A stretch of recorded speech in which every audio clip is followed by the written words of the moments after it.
Dober dan, en lep pozdrav z Malte. Trenutno sem brez kolesa in čakam na avtobusni postaji, da se odpeljem v sosednjo vasico Marsa Scala. Vabljeni na potep po vzhodni Malti.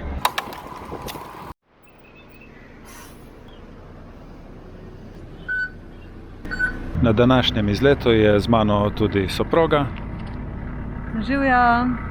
ki mora tako ali tako opraviti svojih 10.000 korakov vsak dan.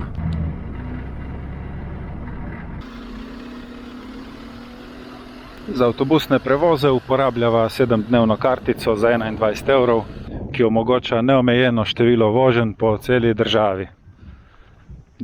Zdaj po številu prebivalcev je Maltežanov vseh skupaj za eno Ljubljano, drugače ima pa največji otok 15x30 km. Avtobusna mreža je dobro razvejana, avtobusi so udobni in klimatizirani.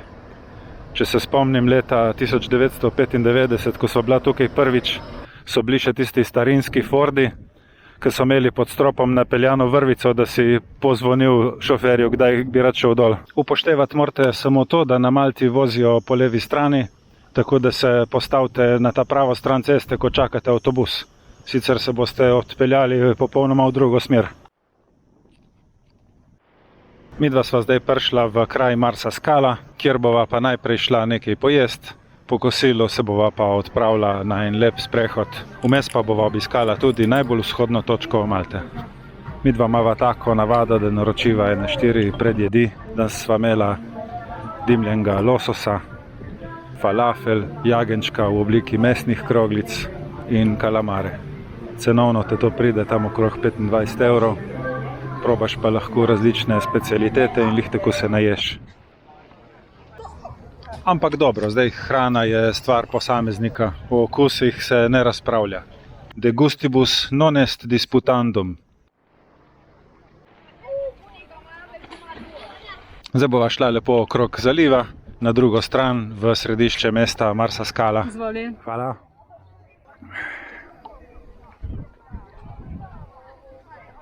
Midva Malto kar dobro poznava, zato ker je majhna in tudi zato, ker sva tukaj že četrtič. Letos v bistvu niti ne načrtovano, ampak ko so rekli v službi, da imamo varianto konca avgusta vzeti 5 dni, sem imel zelo veliko srečo, saj sem najdel Ryanair letalsko karto za 15 evrov. Trst, Malta. Za nas, ki smo iz Nove Gorice, je letališče Ronke 25 km proč oziroma pol urce vožnje. Za nazaj je bila karta kar nekaj dražja in sicer 16,80 evra. Tako da sva mogla vzeti kredit in bomo na obroke odplačali. V glavnem dobrih 30 evrov je bilo na osebo povratna karta. Jaz sem potem doplačal še 30, zato da imava priority in da sva imela ročno prtljago s sabo na letalu. Tako da sem dal 125 evrov za letalske karte. Vožnja z letalom je trajala 1 uro in 50 minut. Poleg osebne izkaznice smo pa mogli pokazati tudi potrdilo o cepljenju in pa preko interneta izpolniti PLF obrazec za potovanje na Malto.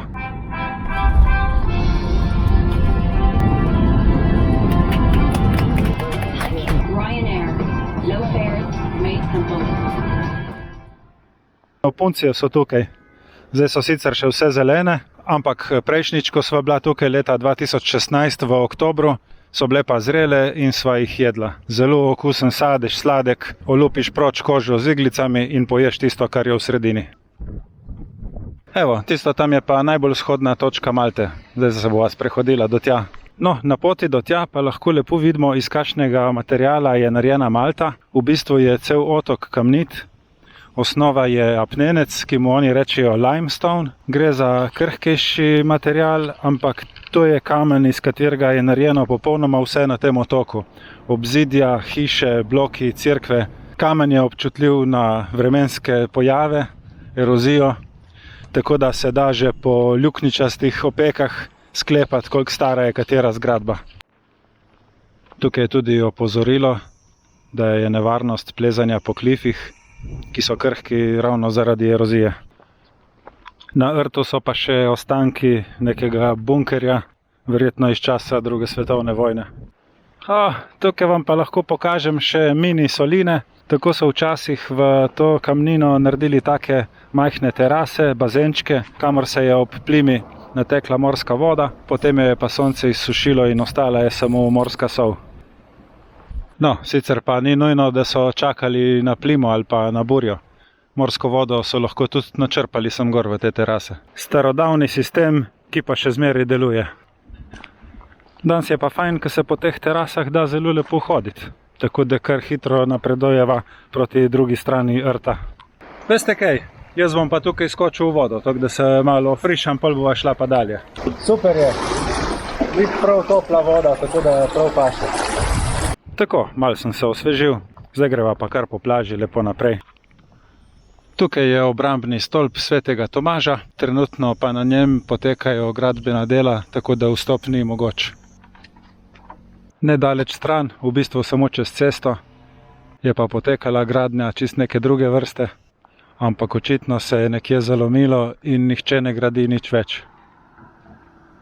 No, poglej, sem pa le našel kolo na Malti. Ja, kar se tiče kolesarjenja, Malta v avgustu ni najbolj prijazna destinacija. Prvič zaradi vročine, drugič pa zaradi zelo prometnih in ozkih cest.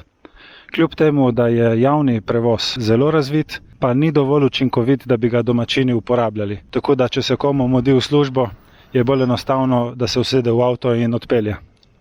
Podobno kakor pri nas.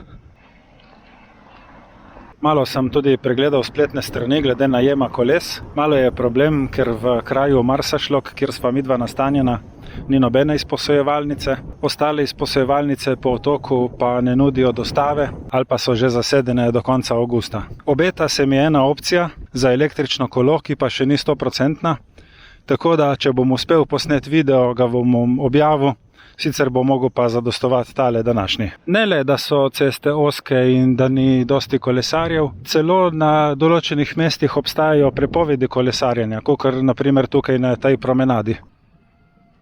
Zdaj pa prihajava že z druge strani v mestece Marsaskala, kjer si bova privoščila eno pijačo. Za tiste, ki ste pokazali interes glede tega, kako se organizira take počitnice v lastni režiji, je tako, najprej morate si nabaviti neko plačilno sredstvo, s katerim boste varno nakupovali preko interneta. Predlagam kakšno predplačniško kartico, naložiš toliko denarja, kolikor ga boš porabil, hkrati pa ona ni vezana na noben tvoj osebni TRR račun. Najprej se splača kupiti letalsko karto. Tako lepo pihlja tukaj, da se je prav lepo sprehajati. Tudi je osnova vsakega potovanja, da dobiš točen datum in uro, kdaj boš nekam prispel oziroma kdaj se boš vrnil. Od tam naprej, ko imaš datume, pa potem organiziraš apartma, morebitni rentakar, parkirišča oziroma vse, kar boš po poti rabil. Jaz sem v tem konkretnem primeru letos po nakupu Ryanair karte rezerviral parkirišče v Trstu. Nahaja se 800 metrov proč od letališča. Tam lahko pustiš avto za 36 € na teden. Oni pa te peljejo na letališče in po prihodu te pridejo iskat. Jaz sem doplačal še 30 € za to, da imam avto pokrit, če bi slučajno bila kakšna toča v koncu avgusta. Nazadnje sem preko spletne strani Airbnb rezerviral še apartma. Moja praksa pravi tako, da izbiram samo med tistimi apartmaji, ki imajo odlično oceno in da ima njihov lastnik oznako super gostitelja. Pri takem apartmaju praktično ni variante, da bi kakorkoli falil, da bi šlo karkoli narobe. Za 7 nočitev sem dal 570 €. Če prištejem še 2 avtobusni kartici na Malti, me je celoten dopust koštal 825 €. Za rentakar se pa na Malti nisem odločil.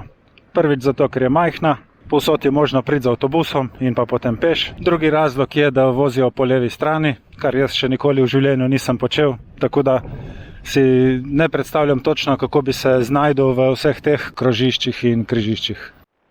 Če ima kdo namen priti na Malto zato, da bo raziskoval najtežje dostopne plaže, bi mu pa mogoče priporočal najem kakšnega štirikolesnika, da lahko zaviješ tudi off-road in si res najdeš kakšen lep zaliv ali pa rt. To pa ja. Za dodatna vprašanja glede organizacije dopusta preko Ryanaira in Airbnb-ja sem vam na voljo od spodaj v komentarjih, pa kar vprašajte, če vas kaj zanima. Namesto postanka za pijačo naj je premamu sladoled, tako da sva si naročila vsak 2 kepci in pa kupila eno vodo. Bova se kje kasneje ustavila za kakšno kofe. Zdaj bova šla pa še okrog tega zaliva na drugo stran do tiste cerkvice. Glede prtljage sva se navadila, da vse skupaj spakirava v 2 mini kovčka, ki ustrezata meram za ročno prtljago pri Ryanairu. Če sva šla pa za 14 dni ali pa 3 tedne, sva pa enostavno najela apartma s pralnim strojem in vmes kakšno rundo oprala. Ne morete verjeti, kako lahko srečiš ženo, če ji vmes zrihtaš eno žehto. Danes sta pa fajn draga večerja prišla.